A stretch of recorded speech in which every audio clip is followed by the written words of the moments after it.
Bon, Samia Rosmane, qu'est-ce qui vous a pris? C'est qui mange le plus? Ce sont donc les fidèles musulmans, en tout cas en période de Ramadan. Mais derrière le propos humoristique, il y a quand même vraiment une pique quand même assez acerbe. En fait, ce qui me dérange, c'est qu'on s'intéresse à la communauté musulmane à des fins pécuniaires, mais qu'on n'ose pas l'afficher clairement. Il n'y a aucun souci à s'intéresser au portefeuille des musulmans, qui d'ailleurs déconnent en allant acheter des tonnes de nourriture, alors qu'en réalité, ils sont censés s'abstenir. C'est pas pour le soir manger comme des goinfres. Mais moi, ce qui me dérange, c'est qu'on cherche à s'intéresser à eux, mais que sur le catalogue, on n'assume pas, et qu'on écrive saveur orientale. Mais pourquoi tu dis pas franchement que c'est pour le Ramadan, puisque c'est ce que tu vises? Et puis le catalogue s'arrête la veille du Ramadan, donc c'est flagrant.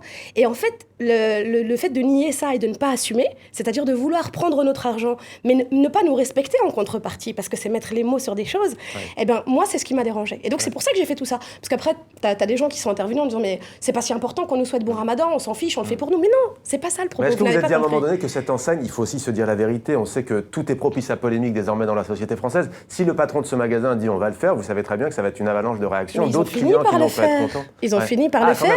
Et cette année, ils m'ont même fait une dédicace. D'ailleurs, je les remercie. Sur leur catalogue, ils ont mis un gros sac de semoule sur lequel il y a marqué Samia. Quand j'ai contacté la marque, la société Haut de Cœur, en leur demandant s'ils avaient payé plus cher pour avoir leurs produits en première page, ils ont affirmé que non.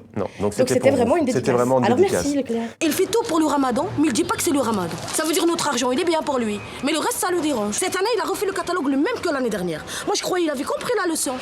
La viande halal, les pizzas halal, les gâteaux, les fruits secs, les légumes secs. Pourquoi quand c'est Noël, il marque Joyeux Noël sur le catalogue et quand c'est le Ramadan, ça dérange et dit Joyeux Ramadan? Chez Blagno, il dit clairement, il dit directement Joyeux Ramadan. Monsieur Leclerc, il veut pas le dire. Bon, qu'est-ce qu'on va faire du coup? On va aller expliquer à Monsieur Leclerc comment il faut faire. On ramasse les affaires et on part voir Monsieur Leclerc. Allez, dépêche-toi. Oula, ok. Salam alaikum, ya famille alaikum. Le chef du rayon. Je crois qu'on peut l'appeler le chef du rayon. Bonjour. Excusez-moi, c'est vous le responsable? Oui. D'accord, vous appelez comment? Eric. Voilà, je voulais juste poser une question parce que là, il a marqué les saveurs d'Orient et j'ai vu que ça s'arrête juste le jour du Ramadan. Pourquoi il dit pas franchement c'est Joyeux Ramadan sur le catalogue? Pourquoi il dit pas c'est Joyeux Ramadan sur le catalogue? Oui, parce que quand c'est Noël, quand il fait la promotion, il dit Joyeux Noël. Je pense que c'est parce qu'ils veulent toucher une clientèle plus grande. Directement, lui, il est... Pour moi... Oui, non, je comprends madame. Quand j'ai reçu le catalogue dans ma maison, bon là, j'étais pas contente. J'ai dit regarde, ça veut dire notre argent, il est bien. Mais nous, on n'est pas bien. Non mais c'est ça. C'est ça ou là, c'est pas ça? Oula, la France, il est comme ça. On a du pouvoir d'achat. Vous avez dit tout à l'heure, c'est une question d'argent. Bien sûr, c'est qui mange le plus? Regarde-moi.